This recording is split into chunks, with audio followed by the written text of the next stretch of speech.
Եթերում ենք։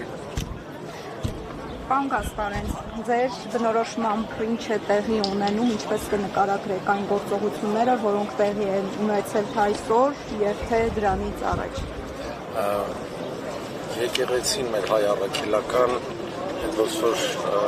հոր սենյակ լինի։ Երբ որ հոր սենյակը մտնում են ու կապ չունի որոնց վասիտը ցավում։ Չի կարող, ես ամեն ինչը մի քիչ վատ թատրոնի է նմանեցրից թատրոնը ճանաչում եմ։ Ում կողմից նամադրված, ով է ռեժիսորը։ Վատ սցենարիստը, որը մենք արդեն հասկանում ենք, սցենարնովա ռեժիսուրան էլ ստում քիչ պրինցիպ։ Բոլորը հասկանում են սա։ Չկրկնվեն, որովհետև միշտ նույն բաներն ենք ասում, բայց չկրկնվեն։ Բոլորը հասկանում են, բայց ինչ է պետք անել, որպեսզի իրավիճակից դուրս գալ։ Միաբանվել, միայն միաբանվել։ Այս տղեկն էլ միաբանվել են, բոլորը հայ են, բոլորը քրիստոնյա են,